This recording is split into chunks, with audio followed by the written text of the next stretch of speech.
So we have now reached the top of the hour. So I think it's about time we roll into the true presentation here.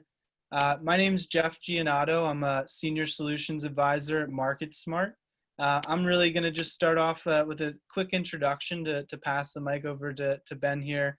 But thank you for joining us for How to Virtually Ask and Close Major Gifts, a webinar that's hosted by MarketSmart, but really being presented by Ben Case from Focused on Fundraising. So with that said, I'm going to just mention that we're going to be sending out the recordings and the slides to this. It sometimes takes us a day or two, but we will get it to you.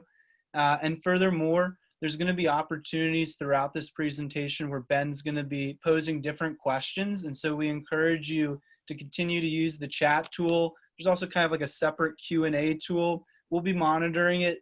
And if we can, we'll answer during the presentation. At times, I'll respond to you and let you know that I'm going to reserve the question for maybe the end for Ben. But we will reserve quite a few questions for the ends, but we'll try to hit as many as we can. So with that said, Ben, it's all yours. Wonderful. Thanks, Jeff, for presenting all of this and for putting it together. And I appreciate Greg Warner and all the great people at MarketSmart for all the work that goes in to putting a webinar like this together. I'm going to be presenting to you a ton of information. We're going to talk about principles. We're going to have some big thoughts, but we're also going to get really very specific in the weeds, how to do virtual major gift fundraising. We're going to get really into the details. As Jeff mentioned, we will have a Q&A time at the end of our session, and I will be asking questions as we go through this. And you're going to want to make sure that you're ready to go into the chat bar to chime in on the questions that we ask, because I do want to hear from you. We do not know how long this virtual environment that we're in is going to be lasting. We don't know what the residual impact will be from COVID-19. I wrote in a tip for highly successful fundraisers about a month ago some thoughts that I have on how we need to start traveling, what we need to be thinking about to start traveling to see major donors. And I thought a month ago that all this stuff would be long gone by now. And guess what? Here we are a month later and it's still happening. So let me start, if I may, by my first speculation, which is that more and more major donors will be happy to virtually interact with fundraisers. And let me ask you the question for the chat bar right now to get us going. Why will major donors want to interact virtually with fundraisers? Let me see you sign in to answer that question right now on your screen. Why will major donors want to interact virtually with us? Let me see. Stay safe. Good answer. Thank you for that. They want to talk. It's easy. That's true. It's convenient. All of that's true. All of those are good answers. I really appreciate less travel. That's good. So I really appreciate that. That's our donor thinking.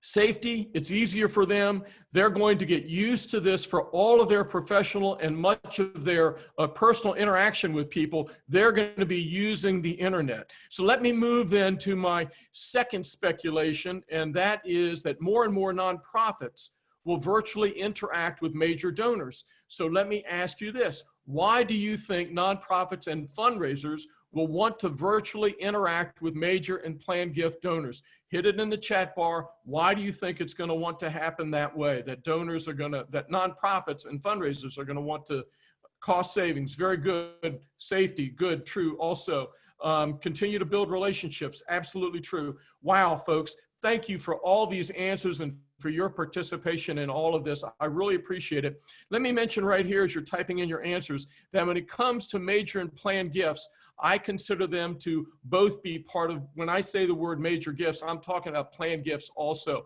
because they're both very relational based, and they're also a lot of face-to-face fundraising that goes on too. So that's great. Let me give you my last speculation that I'd like to ask and talk about with you all, and that is that our fundraising environment for major gifts will become some sort of a multi-channel hybrid of face-to-face, email, snail mail, text, phone, and now virtual interactions. The exact combination of these media will be determined by who? You see the question there, determined by the donor. You are exactly right. It'll be determined by the individual donor that we're dealing with. Therefore, folks, Highly successful fundraisers are learning how to adapt to this virtual major gift fundraising and incorporate the advantages into their everyday fundraising and their relationship building activity. And there are advantages, and we'll be talking about those as we go through. This is 100% necessary. It is 100% necessary because our nonprofits rely on major gifts to deliver the necessary services to change lives and save lives. And don't you forget a minute that even though you're in fundraising, the work that you're doing, the money that you're raising is allowing us to change lives and save lives. Now, there's one thing I want you to do right here as we start off, and that is right now, I want you to write down at least one name, as many as 3, but at least one name of a donor that you would like to or that you need to virtually solicit for a major gift within the next, week, month, whatever. And once you've written it down in your own notes, put the initials of that person in the chat bar so that I know you've gotten this done, okay? Or their first name. One name of at least one person. Very good, folks. I'm glad to see all those initials. That's really, really very good. Okay. Golly day, that's great. A-M, S-K-R, S, wonderful. W-S, woo! Man, this is flying by so fast I can't look at them all. Folks, we have to raise major gifts for our nonprofits to meet the needs of those that we serve. Well, gee, Ben, that's wonderful. I raise my major gifts face-to-face. How can I raise major gifts virtually over the internet? I can't wait 3 weeks or no less a month, no less maybe even a year before I can ask these people for money. Well, I pose this question to my highly successful fundraising friends, many of whom I work with as their coach and mentor for fundraising, management, and leadership. And I'm including their thoughts as part of what I'm sharing with you today. And then to update this presentation, I also looked at countless websites and blogs from the not-for-profit world as well as the for-profit sales world. And I'm sharing all of those thoughts with you in this webinar today. Let's first start with overarching principles. That's where I always start. And the first thing there is already up on your screen, which is bring your can-do attitude. You have to bring your can-do attitude. We have to move forward thoughtfully and in a timely manner because we have to, folks. Some of you have been doing virtual asking already. Some of you need to start. And the purpose of my presentation today is to provide you the answers on how to set it up and be successful at closing major gifts virtually. We can do this. You'll hear me say that a few times. The second thing I want to point out, the second element, is we need to stick to our mission, the urgency of our work, and commit to being agents of light. Your mission, your vision, and your message matter. And possibly they're more important than ever in the virtual environment. Do not waste your time cursing the darkness. That's not going to help. You need to be agents of light. We need to be figuring things out. Let's be sticking to our mission, the urgency of our work, focused on our message, and making sure that we're delivering that for everyone. Next, I encourage you to not assume or presume. Never assume someone is ready to give, nor presume someone is prepared to give. They're not ready or they are ready. Don't presume or assume either.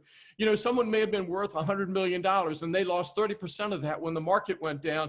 To us, that person still has $70 million.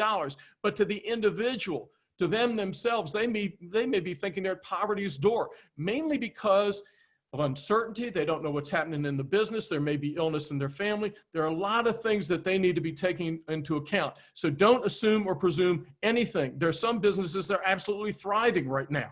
People who want to be generous will figure out a way to do that. Our job is to make sure that we're there to help them do that. And that's what highly successful fundraisers are doing. They're approaching this major gift virtual environment, asking as an opportunity to master a very robust channel for fundraising. We're going to create a new major gifts model.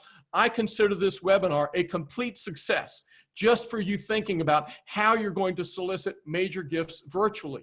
It's a challenge for each of us, and I challenge each of you to improve on the information that I share with you today. I invite you to send me your ideas. Arthur may type in my email address, ben@focussedonfundraising.com. You can send me your ideas on what you can be doing to improve major gift fundraising virtually. I'm happy to hear those. Next, I encourage you to give the donor the choice. That's our job. Our job is to present the opportunity. It is their money. When the donor is ready, we want to be there. And to do that, we want to make sure that we talk a lot with them about ways that we can be engaging with them. And I'm going to talk a lot about this as part of our virtual pre-ask that we want to do. Let's make sure we give the donor the choice. And by keeping the decision to engage in the donor's court, they can decide when and if they want to participate. Never violate sound fundraising principles. Now, there's some experienced professionals on here, and there's some people that are brand new to fundraising. So I want you to answer this question for me. What is the most important sound fundraising principle you want to make sure you uphold, you don't violate? What is the most important fundraising principle you want to make sure you uphold? Go ahead and put it in the chat bar. Remain donor-centric. I really like that. Integrity. Listen to the donor. Respect. Man, you guys are giving me great answers. And for those of you that are new to fundraising, be looking at the words that follow through here, because those are important principles for all of us to remember. Thank you for sharing those ideas. Now, the last idea that I want to share with you as an overarching principle is know your donors. Know your donors. And depending on the relationship, I want to make sure you understand this. Depending on the relationship, you may not need to use everything that I talk about here. I'm going to try to give you as many ideas as I have and as I've heard about virtual major gift fundraising, but depending on the relationship, if you know your donor really well, you may not need to use everything that I suggest here. In difficult times, they impact people in different ways and at different levels, and they move through the difficulties at a different pace and in different processing. We all have different processes for dealing with this, with difficult news and with difficult times. So it's really important, therefore, as an overarching principle for us to know our donors. Know your donors. Now, there's some obstacles that we're going to have to face, and I'm going to give you some remedies and some solutions. And let me tell you right now, I'm going to ask a question at the end of this section, asking you what are the obstacles you think that are really serious that I haven't mentioned and what solutions you may have for those. Don't answer that yet in the chat bar. I'm going to be asking that in a second. The first obstacle we have is rapport and trust. Sometimes the best part of an in-person meeting is the informal small talk before the meeting happens, and just the rapport that we build in the room with the person. Hard to replicate that in a virtual environment. Social cues and body language. We're not in the room to pick up those physical cues. Hard to pick that up. Tech-savvy challenges. There's some people that are still using flip phones and they never hook the camera and a microphone up to their desktop, and they don't even own a laptop. So that's a real problem for us, for people that are tech challenged when we're talking about meeting with them virtually. The next challenge is distractions. There's a survey that I saw of 550 business-to-business salespeople. 88% of those people believe participants are multitasking. My guess is that some of you right now are multitasking during this webinar. 83% of the participants in that admit that they are checking email when they're watching a webinar. So we got to understand that people are going to have distractions. We got to make sure that we're identifying that as something we need to solve. And then the last obstacle that we have is people forget. We forget. 90% of what we hear, we forget in 48 hours. And that's potentially worse in a virtual environment. So the solutions that we want to be presenting to folks are, number one, get yourself comfortable and confident. And you do that by practicing. You'll hear me say that more than once. We also want to create intentional interaction with our people. Take time to just talk. Invite interruptions. When you start the virtual interaction, invite people to interrupt you. Invite them to talk with you, to ask their questions and their concerns as you go through the presentation. We want to make sure that we're asking interactive and check-in questions, which we'll review in another section and talk about. One of the things I really want to suggest to you is to offer that tech walkthrough. For the person who is challenged by technology, offer that tech walkthrough. And of course, invite the donors in. We're going to be talking about this as an option when we talk about a pre-ask, which we're going to be doing in a minute here.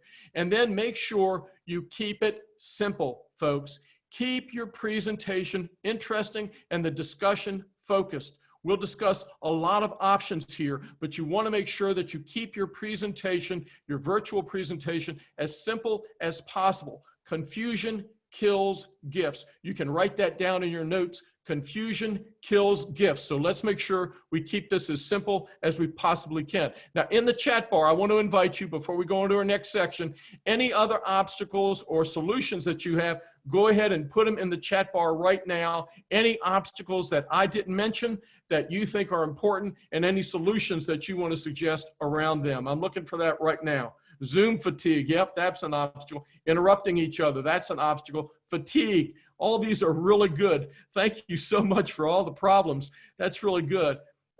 Decision makers on the call, that's a good one. Yep, we want to make sure all the decision makers are on the call. Poor connections, that happens too. People leaving early, that happens too. All of these are good. Thank you for sharing them. I really appreciate them. I'm going to be looking at them. Hopefully Jeff will give me the chat bar when we're all done, but I'm going to be looking at those things. Now let's talk about setting up the virtual ask. Let's talk about that.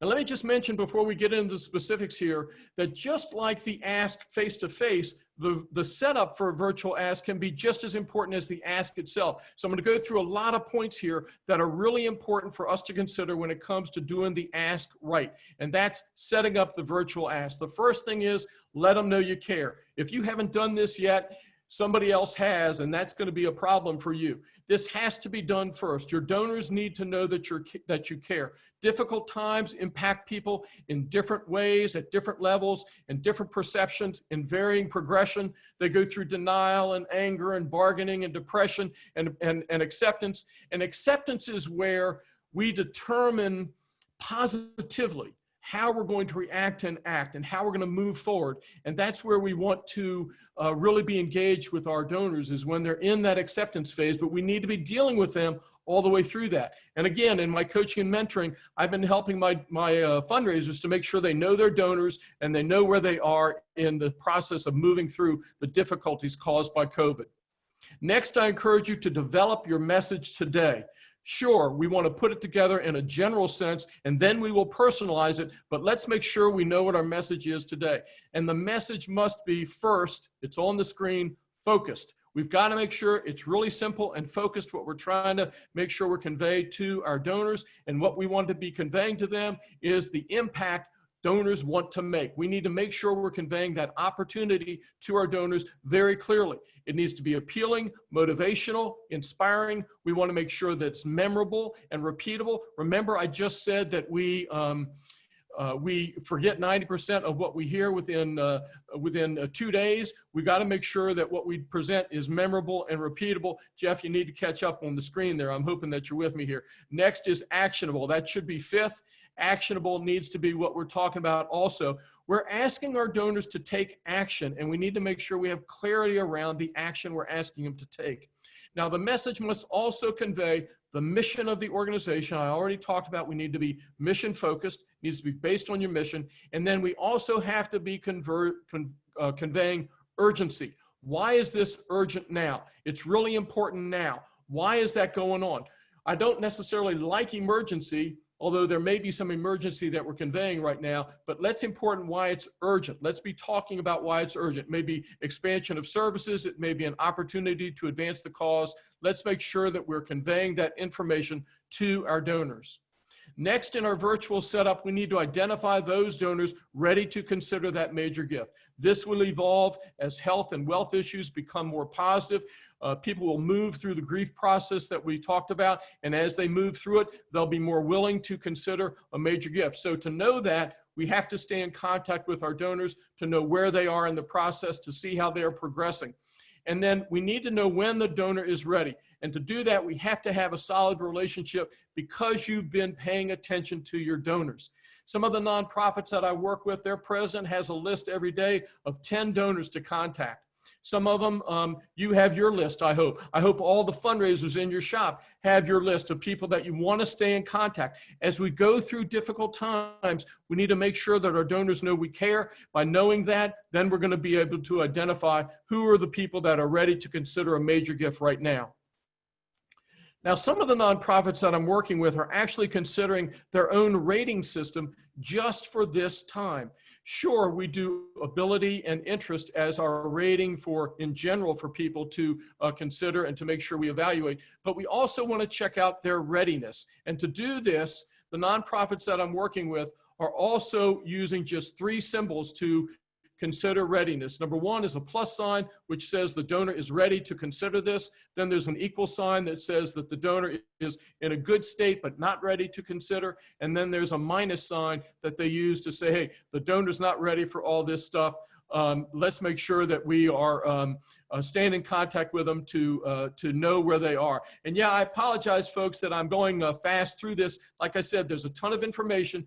Pay attention. We are recording it, and you will be able to have the download of all the screens and take notes. But take notes as we go through all this stuff, and we'll make sure that we get everything to you. You're going to have a chance to make sure you got all the notes and all the information you want. Don't sweat it. Take it all in. Take notes as you go through. Next, I want to encourage you to have a phone discussion with your donor to confirm if he or she is ready to consider a major gift or to take that next step forward toward a major gift, and to seek their willingness to have a virtual meeting. Now, I call this a pre-ask. And in the virtual environment, the pre-ask is more important than ever.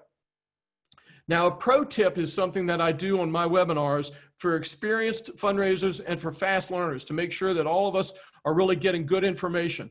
The pre-ask here is it's asking the donor for permission and agreement to discuss a specific gift for a specific purpose to your nonprofit. Okay, that's what a pre-ask is. It's not discussing the gift itself. I'm not putting the amount down or anything like that. But I'm asking the donor whether or not they are ready to have a discussion about this. And it's really important for us to do this in this uncertain environment of uncertain health and wealth that's all going on right now. And again, I've been working with the folks I coach and mentor to talk about how to do this pre-ask and to make sure they're doing it absolutely right. Now, the purpose of the virtual pre-ask is that we want to have a conversation, but we want to be aware that there are reasons why the donor may not be ready to have that conversation. So we have to be careful and we have to be cautious here. Number one, the reason why we do the pre-ask is to determine the donor readiness to consider a gift and to move forward. We want to determine if the donor is ready to move forward. We also want to identify and relieve any concerns that the donor has about the meeting. We also want to hear any possible issues or opportunities that the donor is considering. And out of all that, we want to make sure we understand the tech capacity for the donor so that we can match whatever system we're going to use to engage this person with their capacity. And then with all that information, we're going to determine the best path forward. Greg, in his book, talks about reducing friction. The pre-ask is an opportunity for us to reduce friction and also to get the donor to opt in to what we're doing.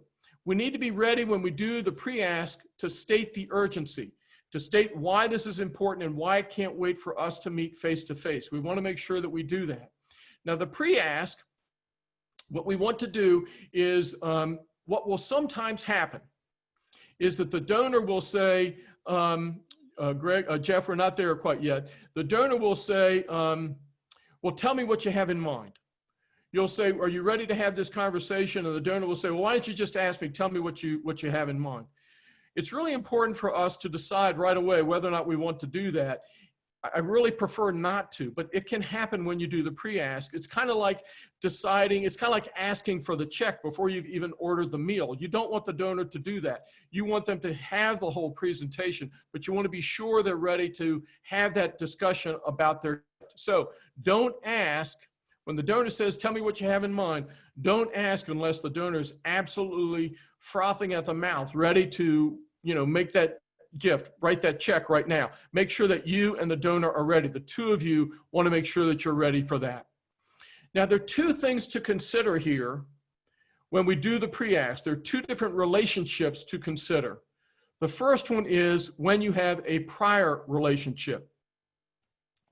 That's what Jeff has on the screen right there. And when you have a prior relationship with a donor or a future donor, you want to start where you left off.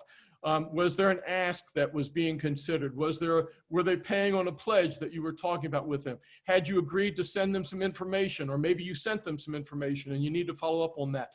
Maybe there was a meeting with an expert that you were setting up.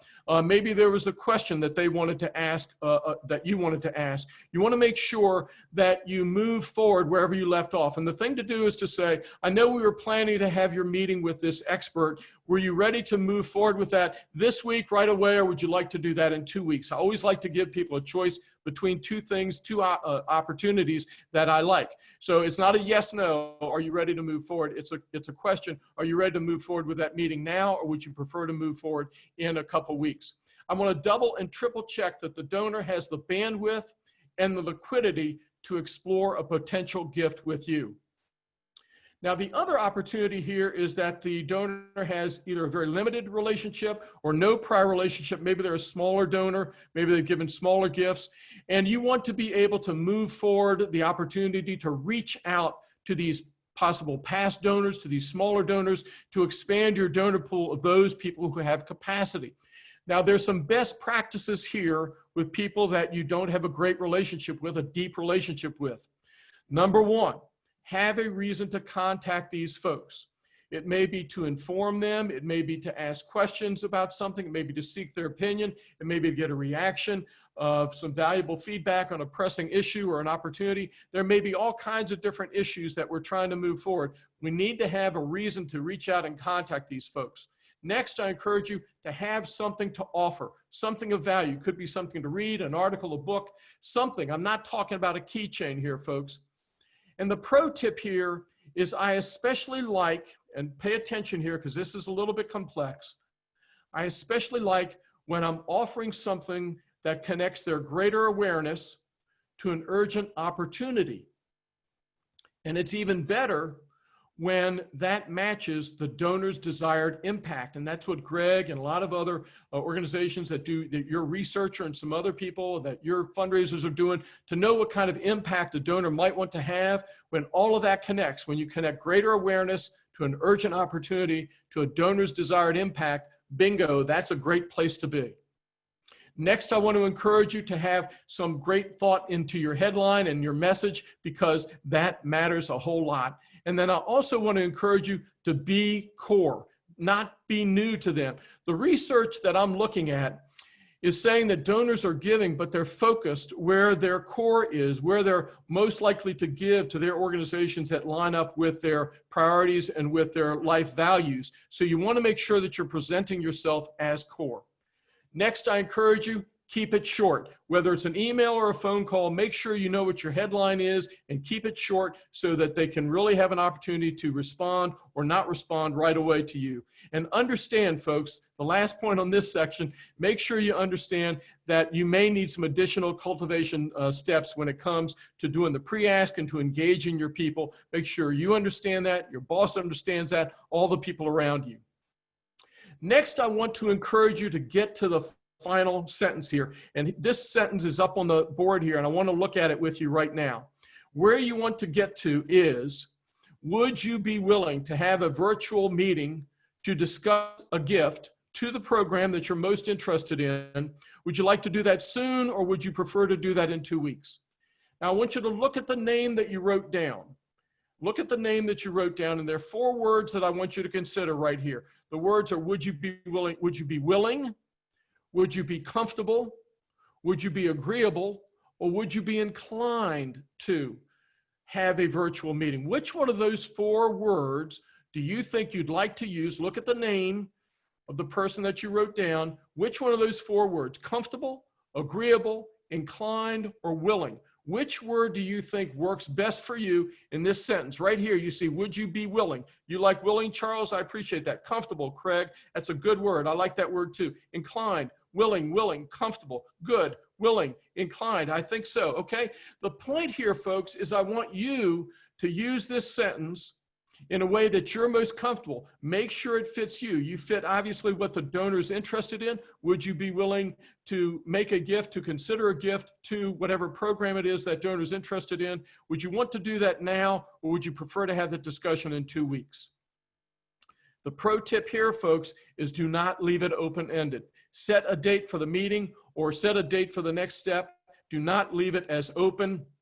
Let's make sure we're moving forward right away.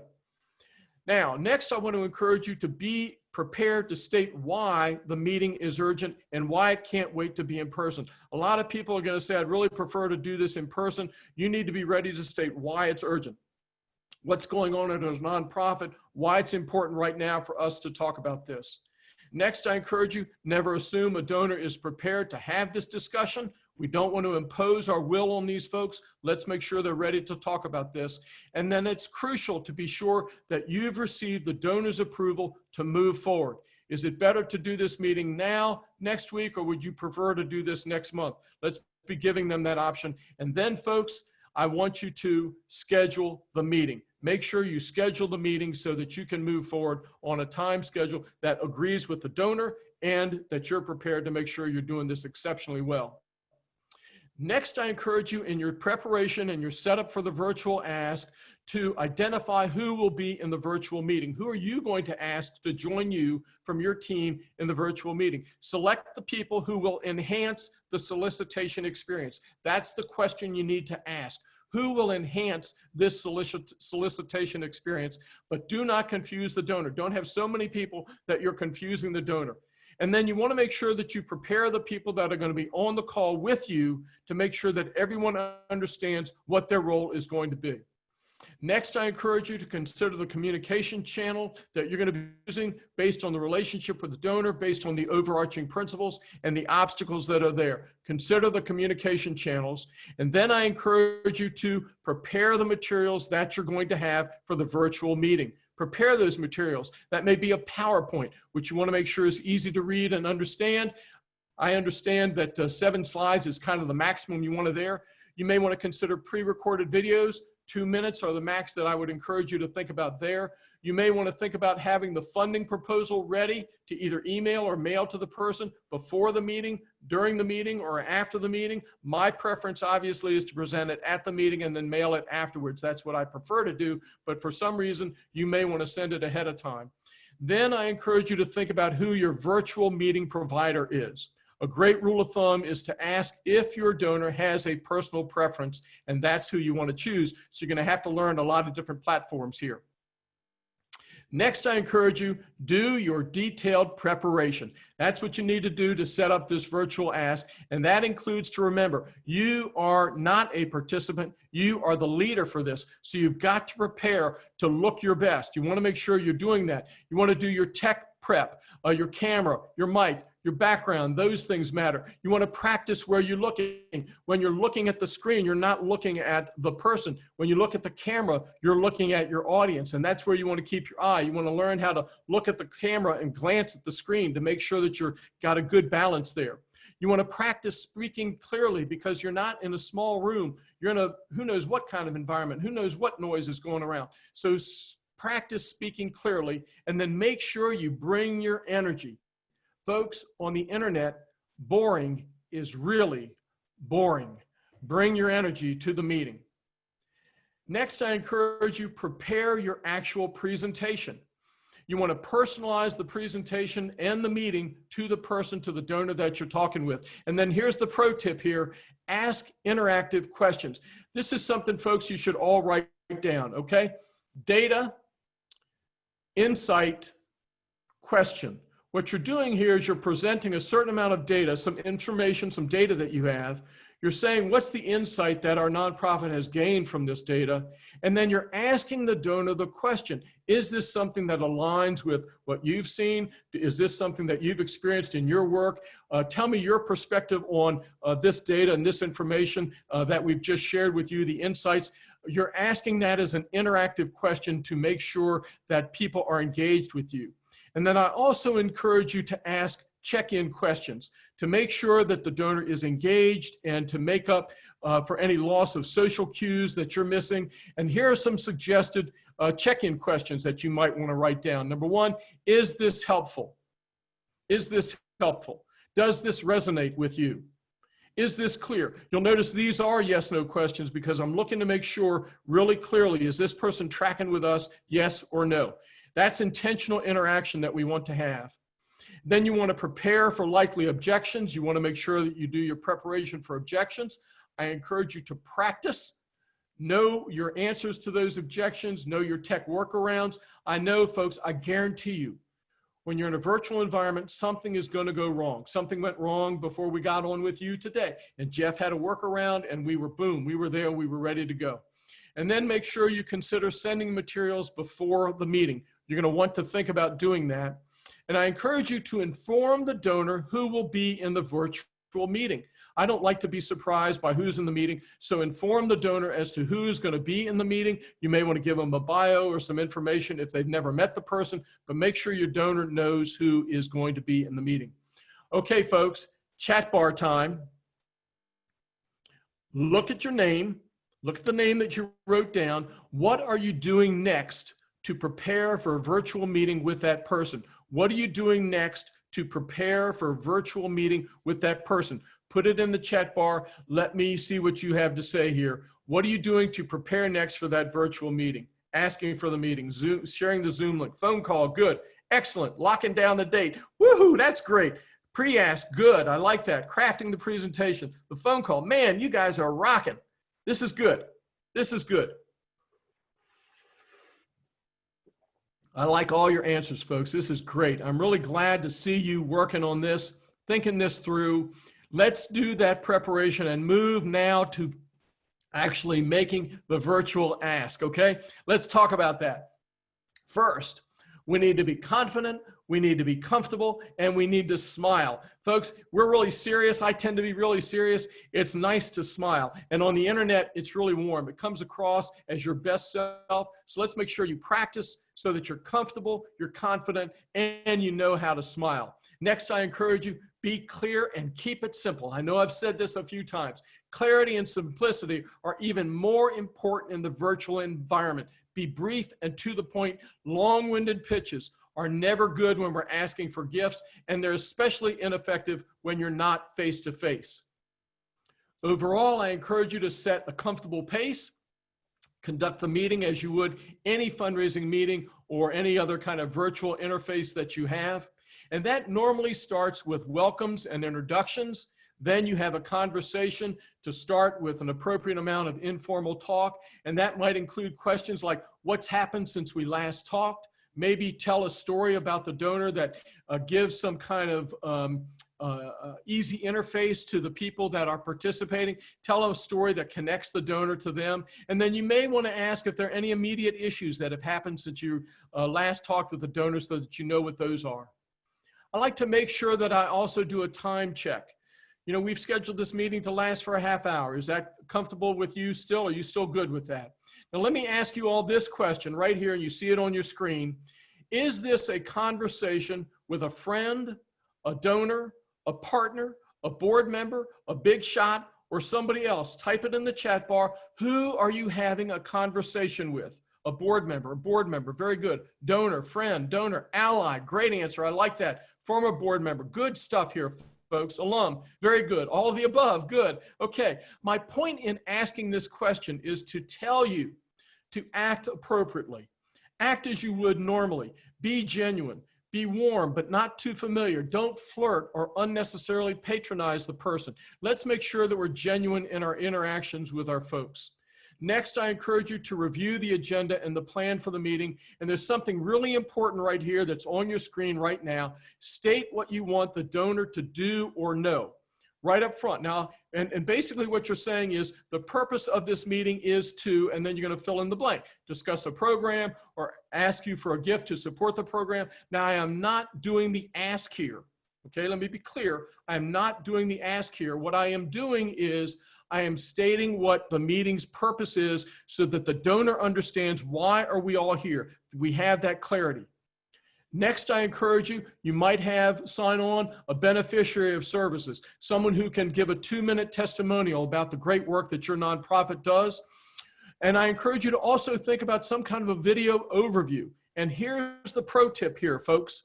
Video, stories, statements from beneficiaries, they create emotional engagement. And the reason I put this up front is because in a virtual environment, I want to create that emotional engagement as soon as I can.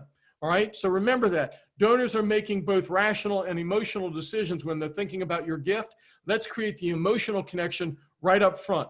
Now, after the beneficiary makes their statement, or maybe they're on a video, they can leave the meeting very gracefully, say thank you for your time, and they leave the meeting.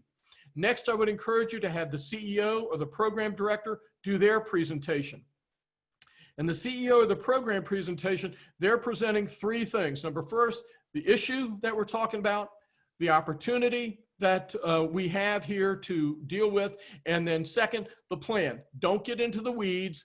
Otherwise, the donor is going to glaze over. But we want to present the issue, the opportunity, and the plan very succinctly and very simply so the donor can understand that.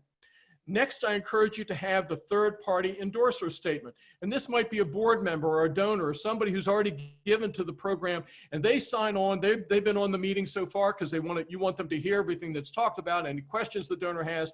But right now, they have a 2 to 4 minute statement that they say, hey, this is a great program. This is a great organization. Here's why I support it. Those are statements that a third-party endorser can make that you can't make. So virtual environment makes it really easy for us to have that third-party endorser on the line, and I think it really helps us. It really gives us additional credibility. Then that person can sign off, and then it's time for you, the prospect manager and the fundraiser, to specifically ask for the gift or the pledge. And again, I'm really encouraging you to be specific. Don't let the donor get confused about what you're asking for here. You may then review some key elements of the proposal with a screen share if you want to do that. You may talk about the benefits of giving.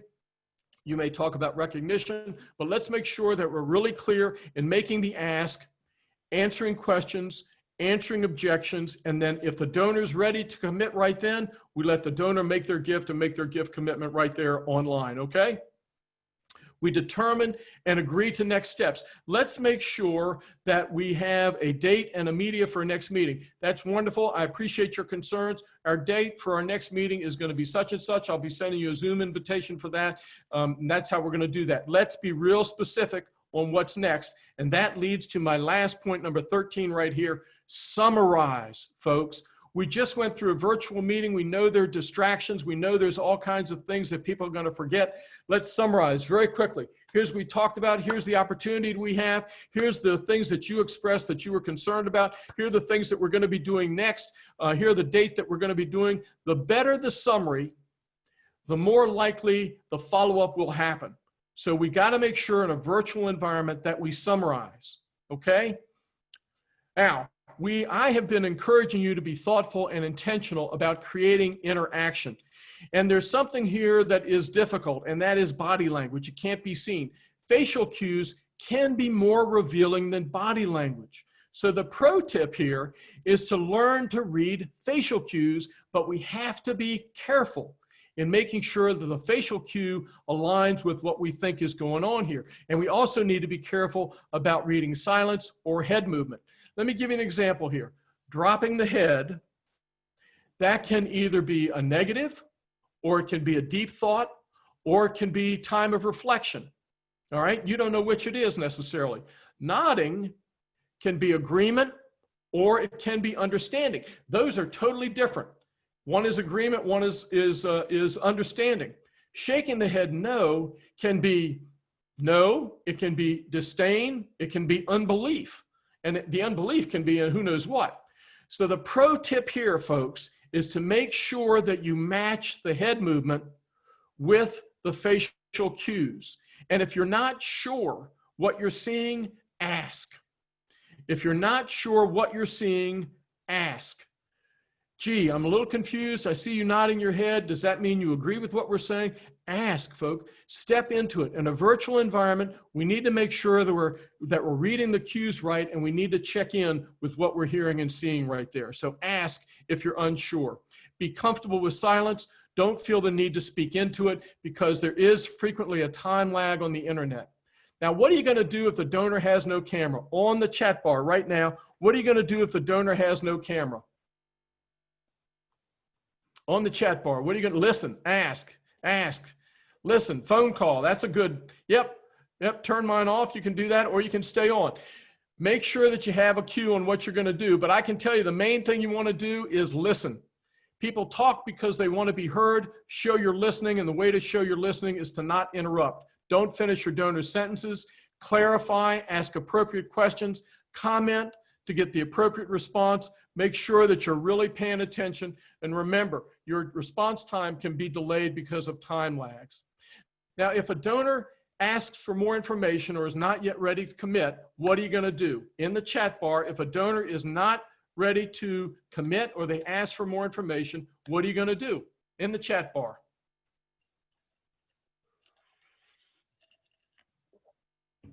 Set a follow-up date, follow up, all the above, right? All the above, exactly. We're going to set a plan in place for following up, and we're going to move forward with that, all right? We're going to follow up, and we're going to move toward closing the virtual gift. We're going to follow up the meeting with the appropriate communications from the CEO, the program director, the fundraiser, and the endorser. The CEO may say this program is really important. The fundraiser may send the proposal and do the ask. The endorser is going to say, here's why I really think this program is a great program. We're going to send requested information by the agreed upon date, and then we're going to send the proposal on the pledge card if it's been modified or not sent prior to the meeting. And then on the agreed upon date, we're going to follow up with that virtual ask with a second virtual meeting to close the gift. That may be by a phone call, it may be by another virtual meeting. We're going to close it. And then the pro tip here, folks, is evaluate. Evaluate the meeting afterwards. What worked well? What do we need to do better next time? What can we do to improve our impact? Now, I'm going to have some closing thoughts for you right now. We just walked through everything. I'm going to give you some closing thoughts, but before I do, let me give some shout outs to some people that helped me out. There are 4 professionals that I've never met. One is Abstract Marketing Group, which has a great article that you might want to look up called 10 Tips for Conducting Virtual B2B Sales Meetings, Sales Pitches, okay? Then there were some articles by some really good fundraisers. One is Jim Eskin, another is Jessica Cloud, and the third is Alan Cantor, who had an article in HBR. I really want to shout out to these people for their help and appreciate the good work that they did. Now, my first closing thought is, folks, we can do this.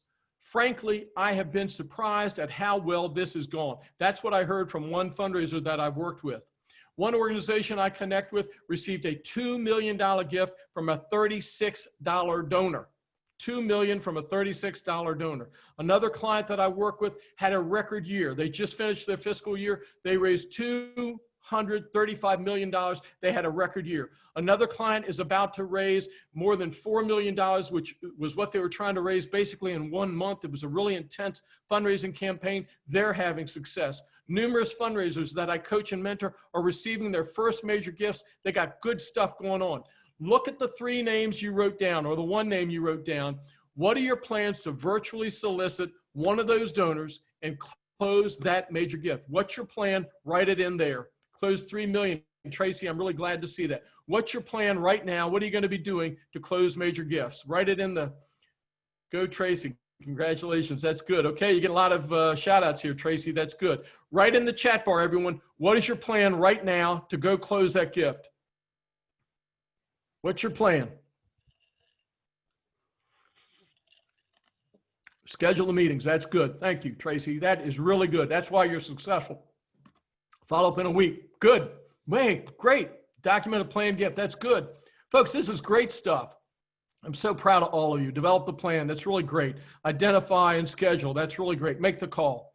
I really appreciate it. Now, folks, that's my first closing thought is we can do this. My second one is highly successful fundraisers know how to adapt and innovate. They find the road to success.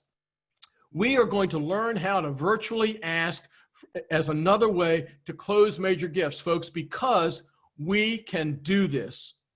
Now, I have a final closing thought for you, and then we're going to have Q&A time. But first, I want to invite Jeff to share some thoughts with you right now. Jeff, you're on. All right, I'm hopping on here. And if all of you were having trouble tracking at times, I was being Ben's hands there while he was talking, so I hope it came across nice and smooth. We'll be sending out the slides and everything and recording. But very briefly here, some of you may already know something about Market Smart, but we really focus on qualification and cultivation. And really a short way to say it is that we help you identify prospects that are ready for the types of conversations that Ben went through today, and people who you would want to target that type of personal engagement. There are a few pieces to our puzzle that you would have to probably reach out to us and to really fully understand.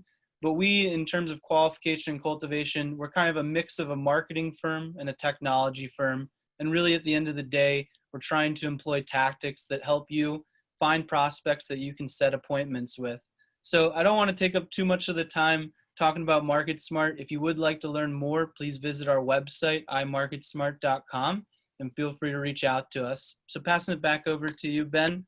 Let's go back to kind of your closing thoughts here, I'll hop off the camera here. Sure, that's great. Thank you. And for those of you, let's see, Susan, yes, in my remarks, you should have, well, I'll tell you what, let me just mention the name of the organization because I don't think that's in the list. The Abstract Marketing Group, 10 Tips for Conducting Virtual B2B Sales Pitches. That was one of the articles that I found really helpful. 10 Tips for Conducting Virtual B2B Sales Pitches.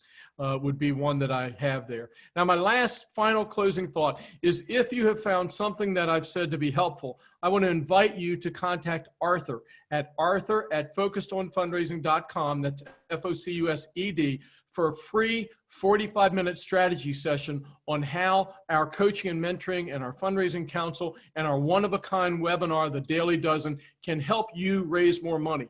That's what we're here to do. We want to make sure we're helping you raise more money. That's why I do this webinar. The door to all of that help is through our 45-minute free strategy session that we want to encourage you to contact Arthur at focusedonfundraising.com to sign up and get the information on a free 45-minute strategy session. And I am very grateful to present this information on how to virtually ask for major gifts and present Focused on Fundraising as a thought leader through our fundraising council, our coaching and mentoring, and our one-of-a-kind webinars. We really thank everyone at Market Smart. Jeff, thank you for being a part of this. Thank all of you for participating in this. It's been great. We're going to do questions and answers now for those of you that want to stay on here. Let's have some great Q&A. Jeff is going to be looking at what you, at questions that you have and feeding them to me. And then we're going to be asking and answering your questions right now. Jeff, go ahead and take it on from here. Sure. So yeah, as Ben just mentioned, feel free to type in more questions as we go along here. I was reading the chat toolbar, which was part of my delay on some of those clicks. But Ben, you know, there was a lot of people asking questions when you were in the pre-ask part of this webinar, just wanting, I think, more real, actual, just like examples, even how you would say it yourself to a donor, and just elaborating further on, you know, people were asking, could you just give another example of how you go about the pre-ask? Some people ask, can you do it via email? What if they don't want to do the pre-ask with you? Just more in general on that topic, I think people wanted. Yeah, you know, if people don't want to sit down for a solicitation, I'd rather know that before I spend the time preparing for that. So to me, while I don't like that answer, it's not the worst answer I could have. What that says to me is that I need to do more to get this prospect engaged in what it is we're doing. So that's one of the thoughts that I have here. I like to try to keep this really simple. And let me make a suggestion to you. And that is to learn one way of doing it well before you worry about a second and a third way, especially those of you that are less experienced at this. The question that I propose to you, is this something that you would be willing to, would you be willing to have a virtual meeting to talk about a gift to whatever program it is? And would you be willing to do that soon, or would you prefer that to be in 2 or 3 weeks or maybe next month? I like to have something that's simple and easy and learn it well and get deep in that before I start worrying about a second and a third way of doing it. I'm trying to think of a second way that I might do that or that I've done that. I think it depends on how well I know the person. If I know them really well, I'm going to say something that's much simpler than that, and that's probably something to the effect of, our CEO would like to meet with you to talk about your support for this program. Would it be best for us to do that in 2 weeks, or would you prefer that next month? And then, you know, what media do you like to use? We like to use Zoom, but if you're familiar with Microsoft Teams, we can do that. We also use free conference call. How would you like to do that? So I'm gonna make it as familiar as I need to be with that person, or as comfortable as I need to be. I hope that that's helpful. I hope that gives you some other ideas. One of the things that I did mention right there was the CEO. There's a lot of times where I like to bring the name of the CEO into a meeting to have that authority. The CEO would like to talk with you. Our board chairman would like to talk with you about such and such. And that just brings some authority and some importance to this meeting that we're trying to have. And sometimes, you know, I mean, we like to think we're important, but in the organization, there's some people that have a higher rank than us. So sometimes it's helpful to bring those people into. And I hope that gives you some ideas. If you have some other questions about the pre-ask, One of the webinars that we have is on asking for the gift, and that might be something that you would want to sign up for. Contact Arthur at focusedonfundraising.com.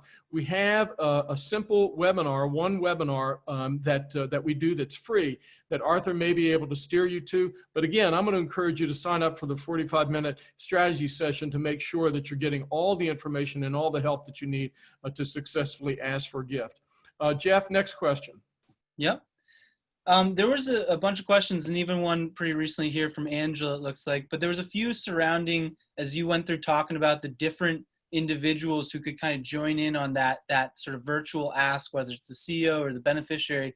And they were sort of asking, well, what if this person couldn't come, or how important is it that everyone comes, or could we do a video in place of, somebody? But it was more along the lines of just, better sort of understanding how they can navigate the people who could or couldn't come in different moments in a way. Yeah, and that's a really good question. Let me give you the basic principle. And you'll hear me say this when you work with us. You're going to hear me say this 100 times. A bad ask is better than no ask. Okay? Got it? A bad ask is better than no ask. And this is really 100% true, folks. Now, I'm not going to intentionally do a bad ask. But if I can't get somebody on the virtual call that I would really like to have on the virtual call, I've got to decide, is the ask more important than having the person on that virtual call? And there may be some timeliness to getting that ask done. There may be a deadline that we're facing to making a decision. So in that case, if the person can't join in the call, the natural partner that I want to have join in the call with the donor, I got to get this done. I got to get it done as best I can. And a bad ask is better than no ask. Then I'm going to ask myself, are there other people that could substitute for the person who can't join? Can I do it later that day, earlier in that day? Can I adjust the time in a minor way so that I can include that person? But those are the things that I'm going to do in trying to figure out who is going to be on the call and some of the obstacles that we have about the call. Now, Jeff, before we move on, I see Jennifer asking you a question about the pre-ask, and she's saying, what about silence? If you ask the donor and they're willing to receive a proposal for support, but say no, how do you recover from the virtual door getting slammed in your face? Yeah, Jennifer, let me ask you this. Are they saying no to the proposal, or are they saying no to the virtual meeting? Let me ask you that right there. Jennifer, if you're there, can you answer that? They're saying no to the ask. You've already sent them the proposal, and they're saying no to the solicitation. Yeah, then you're back to relationship building. You're back to relationship building. And one of the things that I really like to do when I get that no from someone is say to them, I really appreciate the fact that you responded to this. Obviously, we're disappointed about the no, but I really would like to understand your thinking. Can we have a 5-minute conversation so that I can understand what we can do better? Was it the timing of our ask? Was it the amount? Was it the project? Is it our nonprofit? Is there something in particular about our nonprofit that is of concern to you? Is it the people that are involved here? Do you have concerns about them? What are the reasons why our donors are saying no? And then what we've done is we've learned something really interesting about that person. It may have been timing, and no wasn't no, no was not now. It may have been the amount, and no wasn't no, it was no to the amount, not that amount, but we could come back with a different amount. It may be no to the project, but we can come back with a different project. So there are a lot of times when no is not no, it's no to a particular piece of that. And if I can ask that question about what was the particular reason, then I'm going to learn something. Now, if it's a foundation and they say, well, we had 300 requests and we could only fund 30 of them, then you know that you are not as good as those 30. And what is it about our organization that you see that needs to particularly improve? What can we improve in this proposal the next time we come back to you? Can we come back to you? And those are things that I want to ask. Whenever you get a response like that, Jennifer, I really appreciate this question. That's why I wanted to answer it. You need to step into it. You need to step into what they said and try to use that as an opportunity to gain more information so that you can be a better fundraiser, you can be a better organization, and you can better interact with that donor because you know something more about them that you didn't know before. Jennifer, I hope that is helpful to you. What about the silence? You're not getting anything from them at all. I'm going to keep reaching out. I'm going to send them information. I'm going to keep sending them information about the nonprofit. I'm not going to bombard them, but I'm going to make sure they're getting regular information. I may send them something that's off topic. Let's say they're in the banking industry. I'm going to send them something I read about the banking industry that I thought was interesting and maybe they didn't see, and I'm going to send them to that because I know that that's something they're interested in. I'm going to stay in contact. I'm going to maybe a month from now say, hey, I was trying to reach out to find a time for us to visit to talk about your response. Is now a better time, or would 2 weeks from now be better? I'm going to keep pursuing them. All right, folks, that's our job. Our job is to be persistent. One of the things we know from sales is that most sales happen after 7 contacts. How many times do you think salespeople contact buyers? Once, and then they quit. And you can't be that kind of fundraiser. You need to be persistent. We all need to be persistent to be successful. And I'm not talking about just being bothersome. I am talking about being pleasantly persistent in working with our donors to try to make sure we're getting the answers we need. You know, Mr. Jones, I appreciate the fact that you responded negatively to this, but to help our organization be better, to help us better serve those people that we serve, to help me be a better fundraiser, it would be personally and professionally helpful to me to have a conversation with you about this and then see where it goes from there, okay? Jennifer, I hope all of that was helpful. I really like that question. I appreciate your asking it. Jeff, I'm sorry. I'm ready to keep going. I know it's 3:01, but if some other people no, let's keep going. I've got some something queued up for you here. So I think it ties into the pleasant persistence that you're speaking to. Someone was asking, and they mentioned that someone else had also posed it in terms of your thoughts on how to use virtual meetings, not just for solicitation, but even prior to that for relationship building and cultivation. I think something else also that was asked throughout the presentation from some folks was when you were speaking about kind of offers, reports, different things that you can share with people if they're not, you know, or don't already have a relationship with the organization, you're building up to this virtual ask. There's things that we do, you could do on that we even suggest to clients, such as you could just like you would invite a donor to have a coffee with you, you could say, hey, why don't you get your coffee and we'll have a little 15-minute virtual coffee. Or maybe you send them, you know, the annual report or something about mission impact, and you say, why don't we have like a little mini book club? We'll go through it together. And I'm not going to ask you for anything. I just want to, you know, have some engagement. So having said that, could you speak, a little bit to how to use virtual meetings as a cultivation tool? Exactly right. And this is one place where I've seen nonprofits, I think, really step up their game. They've done a great job at stepping into the cultivation using the virtual environment. We're going to have a virtual wine and cheese. We're going to invite 10 of our best friends. We're going to have a virtual coffee like Jeff was just talking about. We're going to have a presentation by an expert, and you invite people to participate in that virtually, as opposed to them all having to get on a plane. And instead of us having a one-day conference where everyone comes in from around the world, we can have a 1-hour conference where each one of those speakers is speaking for a week at different times, and we're offering people the opportunity to do that. There may be books and articles and all kinds of information that we want to be sending. It may just simply be a handwritten note to folks that says, hey, I'm thinking about you today, and I just wanted you to know that. We had a really exciting day today. We helped somebody do something they've never done before. And you communicate that kind of achievement to your people in a personal way, and you're building that relationship with them. These are all types of things that we can be doing to cultivate the interest of people. I've been really impressed with the number of organizations that have stepped up to virtual events, where they're doing virtual auctions and they're doing virtual dinners and they're having a virtual speaker. One of the things, folks, this is a great idea for a nonprofit that was thinking about having a banquet where they, a gala where they raise a lot of money and they have 500 people in the room. What they're doing is they're having the speaker and they're having small gatherings. They're having 50 different small gatherings where people are gathering to watch the video of the person who's making the presentation. We're doing that live. And they're having this virtual gathering of 500 people all in 50 different places. And I just think that's a cool idea. I think that's a great way for us to continue our fundraising, to continue our cultivation, to continue engaging with people. The main thing here is to be creative, is to take off your can't do hat and put on your can do. How can we do this? What can we do? That's the main thing for us to be thinking about. What resources do we have? What access to experts do we have?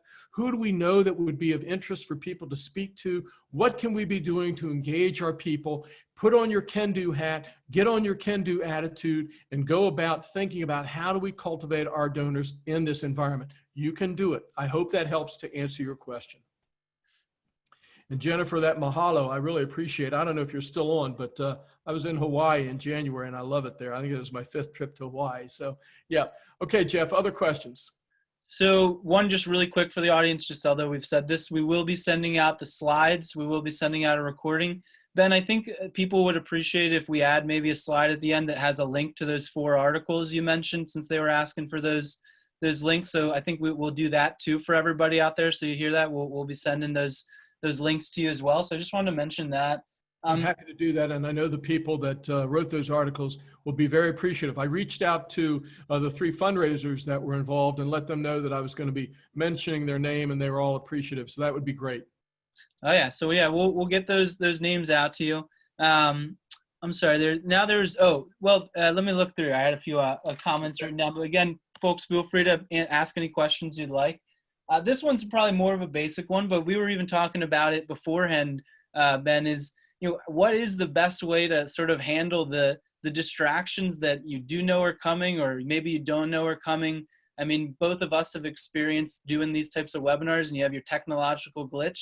I mean, the best I can say is you gotta still stay comfortable and relaxed, and you might be sweating a little bit because you got everything back in order. But I don't know. What are your thoughts on how to handle any of these distractions that can come through virtual asking? Well, the distractions or the technical glitches, which one do you want? I guess they all fit into the category of things that can kind of go awry, and being sort of prepared to kind of stay calm and have some work through some things you really may not know how to work through until you work through them the first time.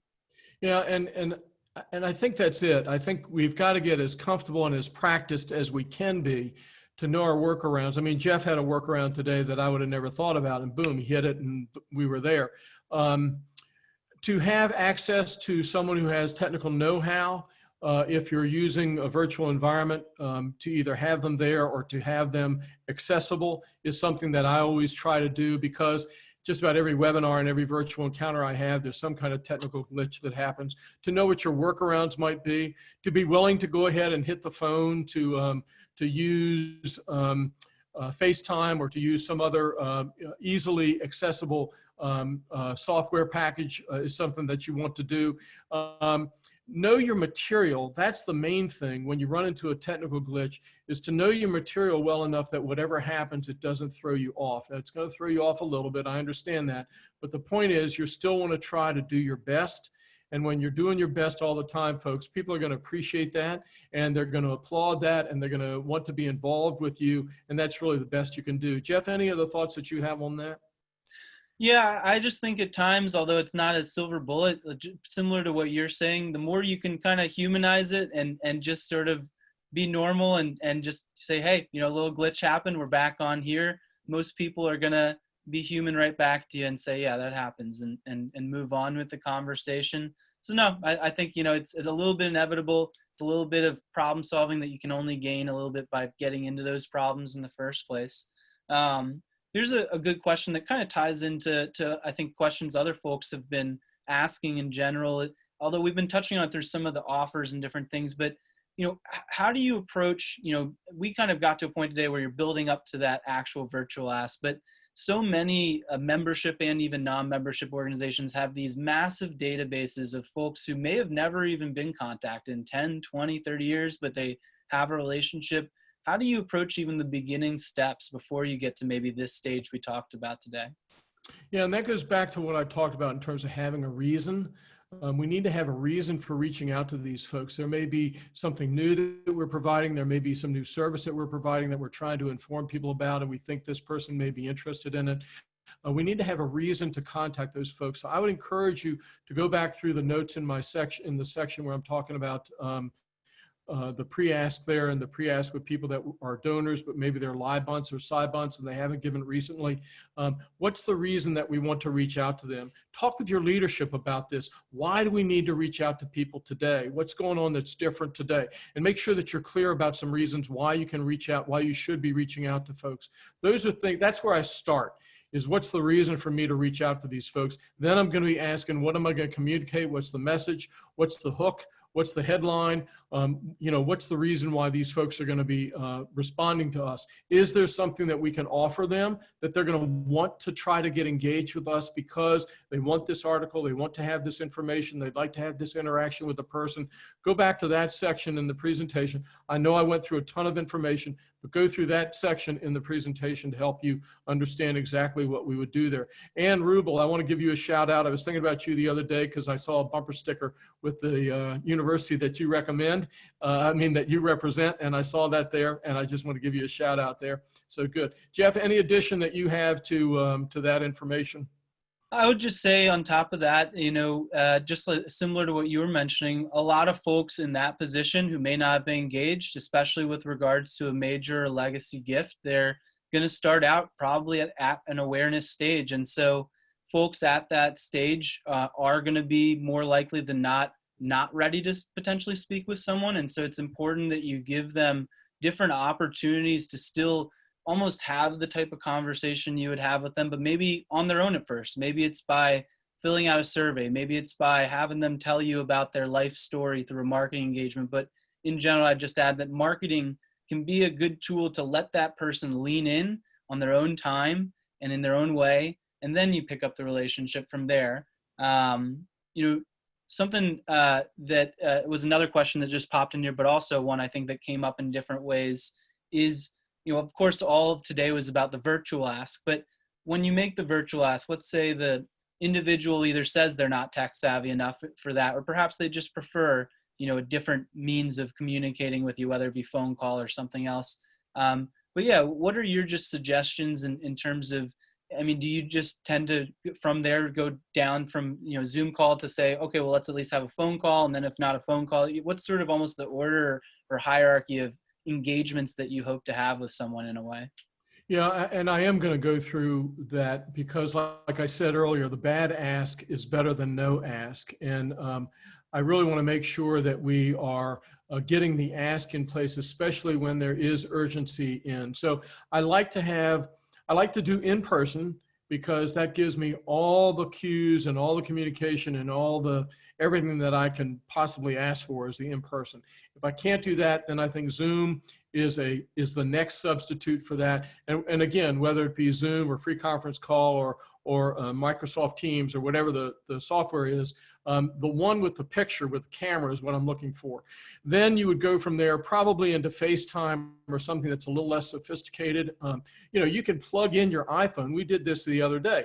We plugged in our iPhone and we had a full screen picture of someone that we were FaceTiming with. So you can still use FaceTime to be able to do that. It's just not as sophisticated, doesn't necessarily have all the bells and whistles that some of the others have.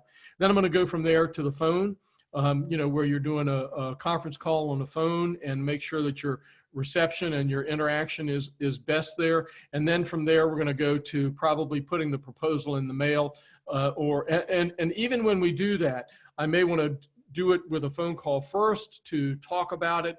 I may want to follow up once the proposal is sent to make sure the person received it and answer any questions that the person has and establish when we're going to follow up. If I have to use text to do all that stuff, I'm going to do that. But remember the basic principle here, folks.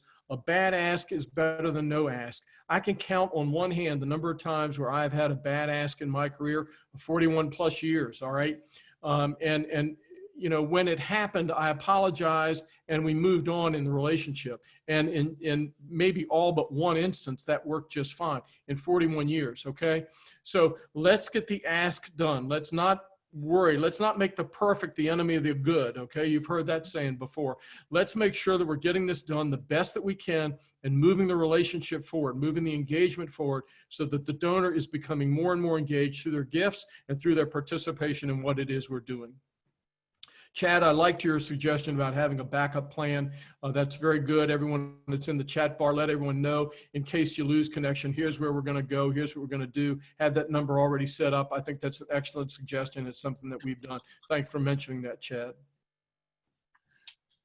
Well, I think unless there's other questions coming in here, let's see. I'm looking in, but I've gone through my questions, Ben, that I had written down from the audience here. Let's see here, though. Feel free, anyone. We're happy to stay on for a little bit here if there's other questions you're thinking. But, we covered a lot of ground in that Q&A. I was kind of mixing up different things here. But we will be sending out the slides. We will be sending out the recording. I think with that said, I think we have come to our conclusion here. But definitely feel free if you do have any other questions. We're so happy you joined us today. Thank you, Ben, for an excellent presentation. And yeah, stay tuned in the next few days here for us to send out a recording and the slides, folks. Thank you very much for your time. Thank you all very much. All right. Everybody have a good day, good week, and we'll be in touch soon with the recording and slides. Thanks, Ben. Bye-bye.